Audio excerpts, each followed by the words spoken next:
저는 오늘 하나님만 바라라, 하나님만 바라라 두 번째 시간, 하나님께서는 소망의 이유이십니다 라는 제목으로 말씀을 전하도록 하겠습니다. 시대를 불문하고 각 나라에는 그 나라 중에서도 수도에는 가장 많은 사람들이 거주합니다. 다른 도시와 다른 지역에 비해 수도는 많은 사람들이 사는 도시입니다. 그래서 수도를 가리켜서 대도시, 큰 도시라고 말하죠. 대한민국의 수도는 어디인가요? 서울입니다.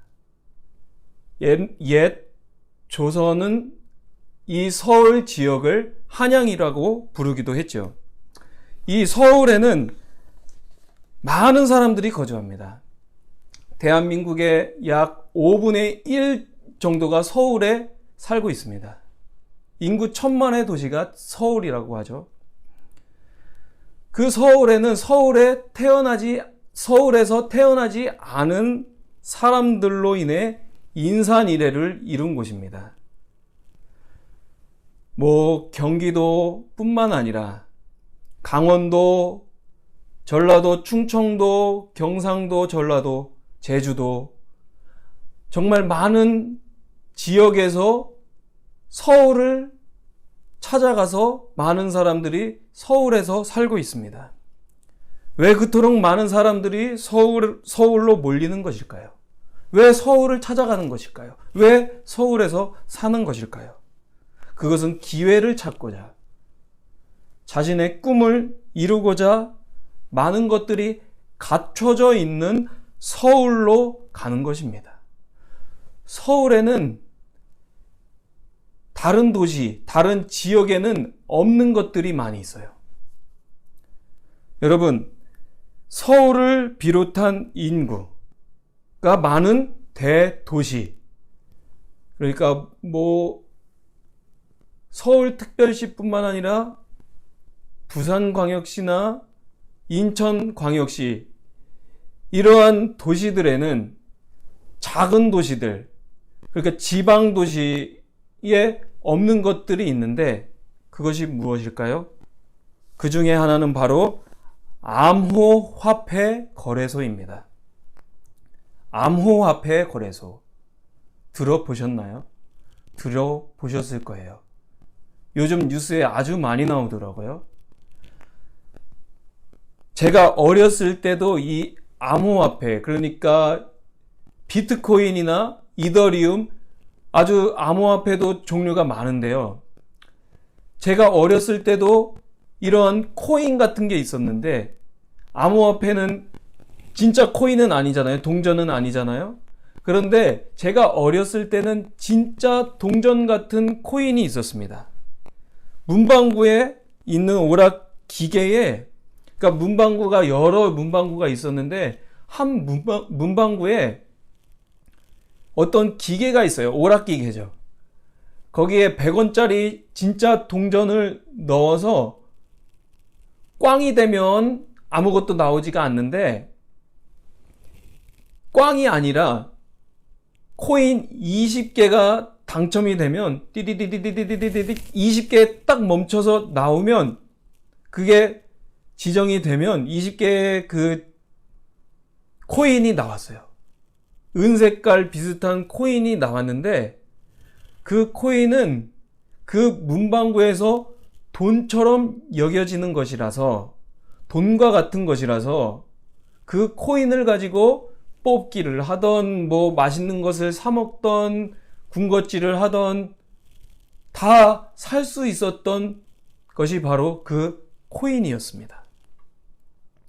많은 것들을 살 수 있었죠. 100원이 2000원이 되는데 얼마나 꼬마 마음에 그 코인이 좋지 않았겠어요? 좋았겠죠. 물론 당첨되지 않았을 때는 아주 마음이 시무룩했습니다. 그러나 20개에 딱 걸린 순간, 20개가 딱 된 순간, 이게 뭐냐, 후두두두두두 20개의 코인이 2000원이 된 거예요. 1000원이 2000원이 된 거예요. 오늘날 비트코인이나 암호화폐는 그러한 코인, 어렸을 때 오락기계에 그 넣었던 동전이 바뀌어져서 나온 그 코인, 그 코인의 최첨단 화폐라고 할 수 있을 것입니다. 뉴스를 보니까 20, 30대들, 20대에서 30대들, 20대에서 30대 직장인들이나 원장들, 그러니까 뭐 병원 원장이라든지 학원 원장이라든지 많은 사람들이 이 비트코인에 손을 댔다가 투자를 했다가 세금 폭탄을 맞았어요. 엄청난 세금을 추징당했습니다. 그 많은 사람들이 이 암호화폐에 투자하고 있어요. 그래서 이 암호화폐의 시세를 늘 들여다봅니다. 다른 원장들 분들이야 앉아있는 시간이 얼마나 많겠어요? 실무를 하는 사람들은 바쁜데 원장님들은 얼마나 여유롭습니까? 물론 그렇게 여유롭지만은 않겠죠. 그러나 원장님들은 앉아있는 시간들이 많습니다. 그렇지 않은가요? 그 원장님들이 손 안에 핸드폰을 가지고 시세가 오르나 안 오르나 확인하고 있는 거예요. 온갖 신경이 거기에 빼앗겨 있는 것입니다. 왜 그렇습니까? 원장님들은 선생님들이나 또 직원들이 열심히 일해서 그 회사나 어떤 학원이나 그러한 것들이 잘 운영되고 있기 때문에 원장님들이나 사장님들, 한 기업이나 그 사업체의 운영주들은 실무진들보다 조금 더 여유로운 시간을 그 시세를 확인하는 시간에 더 많이 투자하고 있다는 것이죠. 많은 시간을 거기에 쏟고 있다는 것입니다. 코로나19 때를 지나면서 경제가 많이 어려워졌습니다. 많은 사람들의 주업, 메인 사업이 예전처럼 활발하지 않아서 주와 부가 바뀐 것이 많아진 때가 바로 이때입니다.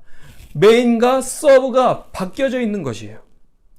많은 사람들이 돈 되는 것에 자신의 전공과 상관없는 일을 하곤 합니다. 그만큼 주머니 사정이 녹록지 않아졌기 때문인데요.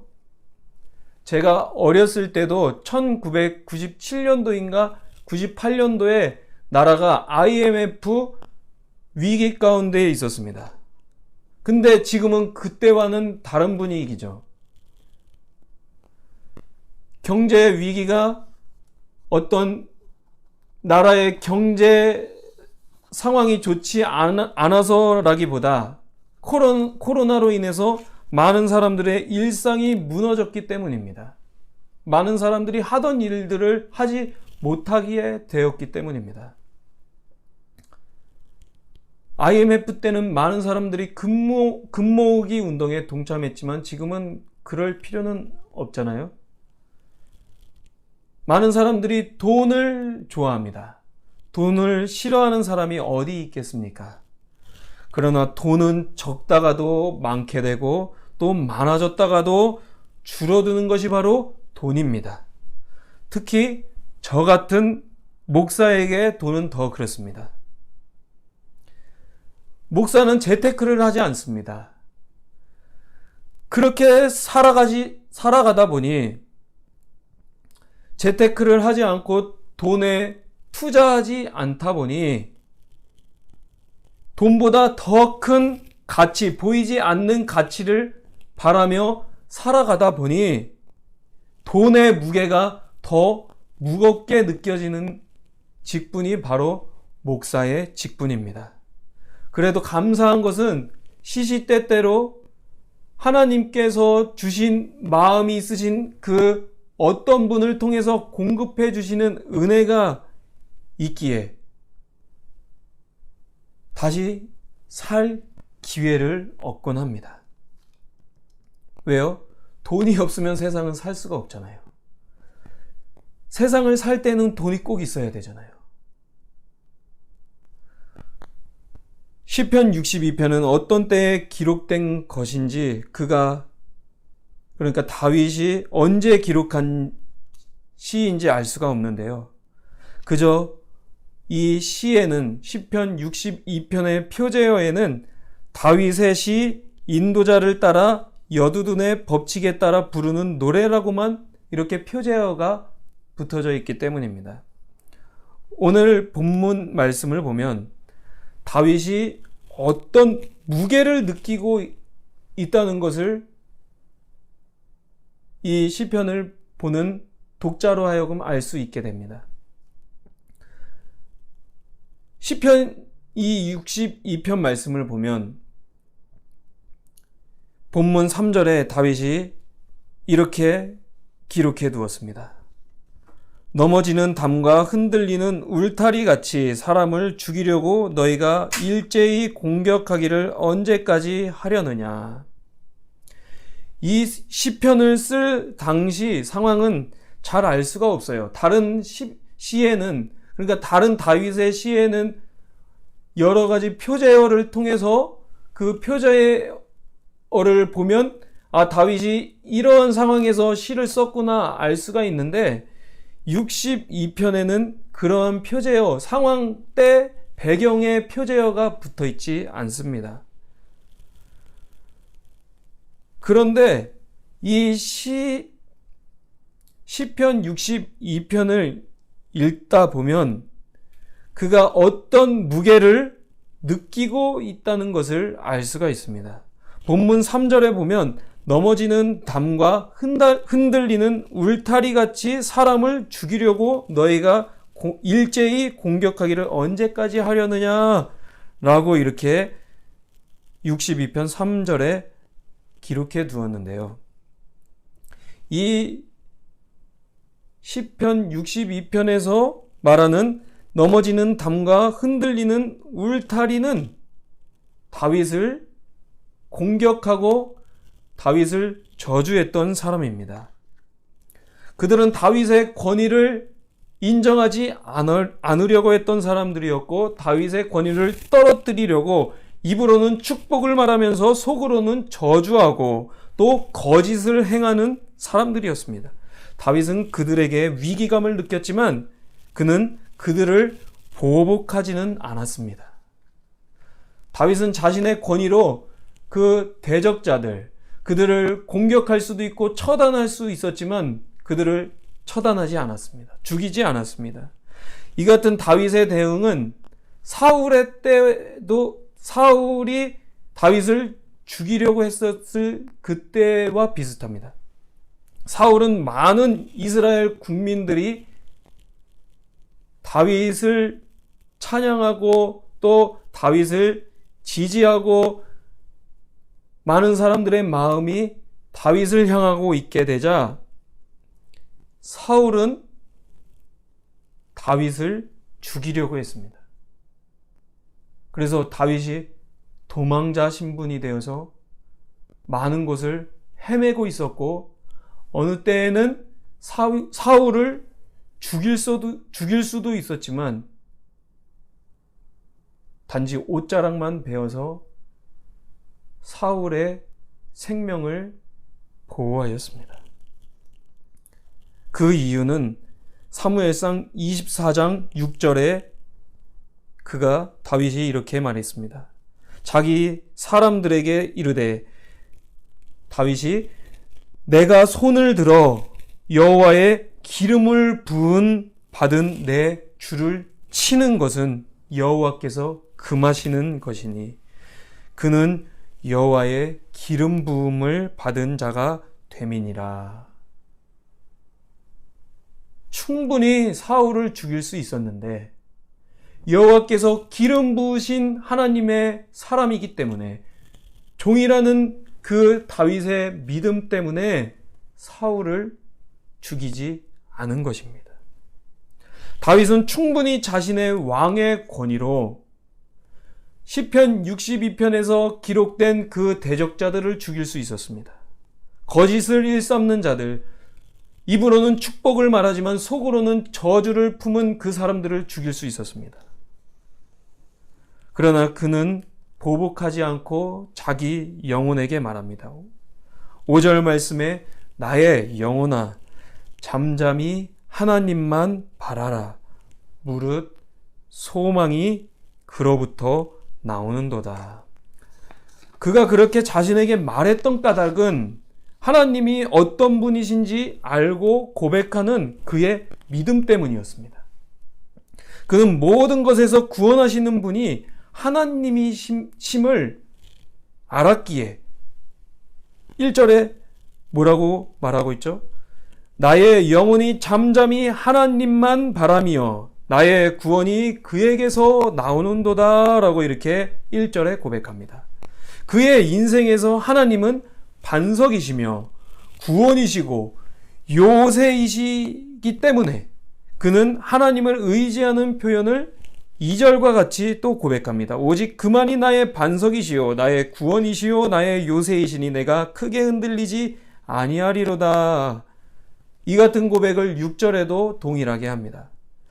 그는 자신을 향한 모든 거짓과 저주로부터 하나님께서 구원하실 것을 믿었기 때문에 그는 이러한 시편을 쓸 수 있었던 것입니다.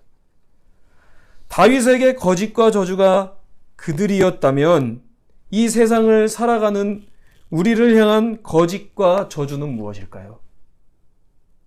바로 거짓된 세상입니다. 거짓이 만연한 세상입니다. 세상에 보이지 않는 것들입니다. 거짓과 저주는 보이지 않습니다. 거짓과 저주는 잘 보이지가 않아요. 철저히 사람 안에 감춰져 있는 것입니다.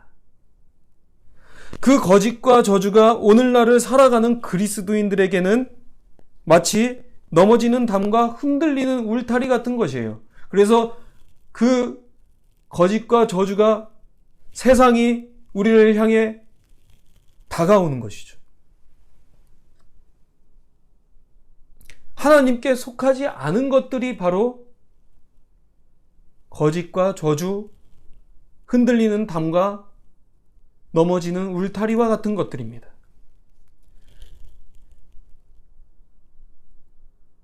옛날부터, 그러니까 성경의 사람들에게 믿음의 사람들은 물질적인 복뿐만 아니라 자신의 소유, 그러니까 그 당시에는 가축들과 여러 가지 많은 것들, 곡식뿐만 아니라 또 자녀들, 그것들이 늘어나는 것은 하나님께서 복을 주셨기 때문이라는 것을 성경의 사람들이 믿었습니다. 특히나 구약의 사람들은 그렇게 믿었어요.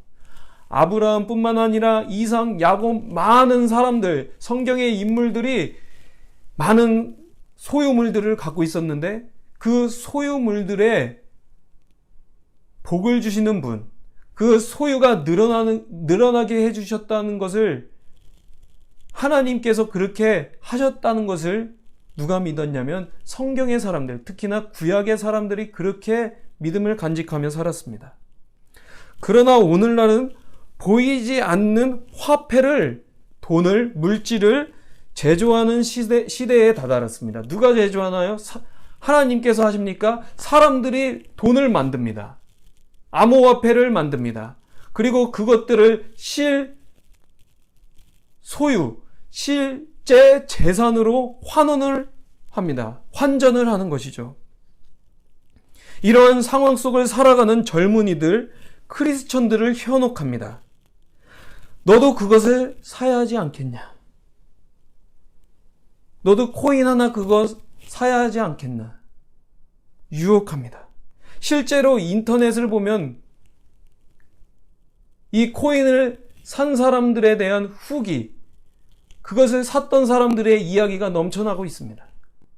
그리고 어플리케이션, 앱스토어나 플레이스토어를 보아도 이 가상화폐 환전소 거래 어플이 이렇게 있어요.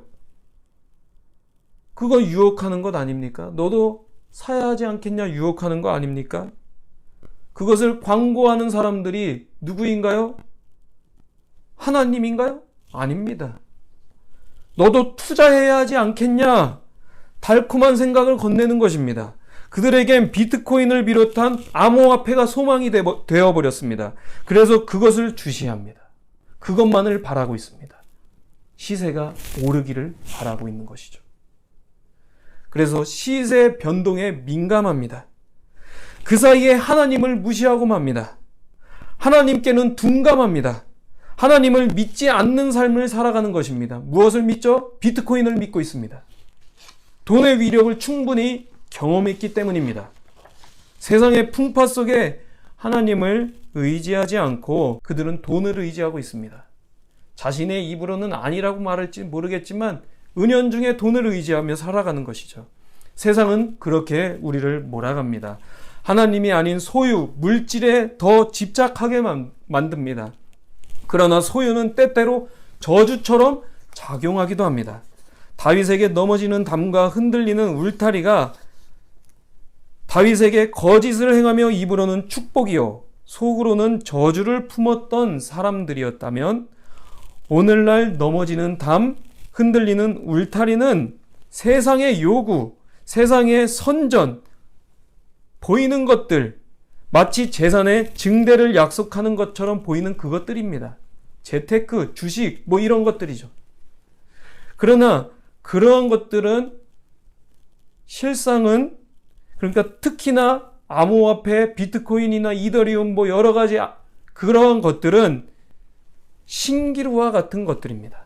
사막의 오아시스처럼 보이지만 그저 날리는 모래와 같은 것입니다. 많은 사람들의 재산이 증대할수록 안락한 삶을 살아가지만 그것을 통장에 모아두고 계좌에 모아두지만 예수님께서는 누가복음 12장에서 큰 곡간을 짓고 곡식과 물건을 쌓아둔 부자 비유를 통해 말씀하셨습니다. 예수님께서는 그 비유를 통해서 하나님께서 말씀하시는데 하나님께서 어리석은 자여 오늘 밤에 내 영혼을 도로 찾으리니 그러면 내 준비한 것이 누구의 것이 되겠느냐 이렇게 하나님께서 말씀하셨다고 예수님께서 비유를 통해 말씀하셨는데요. 오늘날 사람들은 이 말씀도 충분히 무시하면서 자녀에게 재산을 상속할 준비를 해놓고 살죠.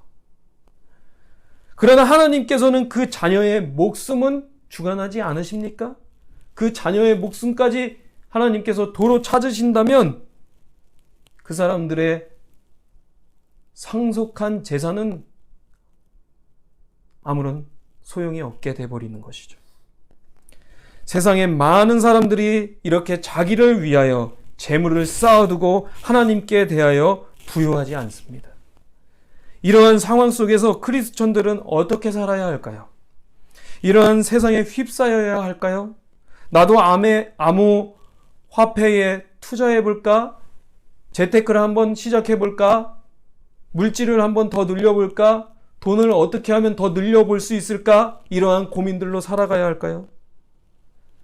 나를 향한 세상의 요구에 순응해야 할까요? 아니면 거부해야 할까요? 다윗은 자신의 소망을 자신이 거머쥔 권력에 두지 않았습니다. 권력을 자신만을 위해 사용하지 않았습니다. 그의 소망은 하나님께 있었습니다. 그는 자신을 본문 8절과 같이 말할 수 있었습니다. 하나님을 의지했기에 그는 본문 8절과 같이 말합니다. 백성들아 시시로 그를 의지하고 그의 앞에 마음을 토하라. 하나님은 우리의 피난처시로다. 이렇게 말씀합니다. 내가 있는 곳에서 우리는 하나님 앞에 마음을 말씀드려야 합니다. 그 누구도 듣지 않는 나의 마음, 그 누구도 볼 수 없는 나의 마음을 하나님께 토해야 합니다. 마음을 토하라.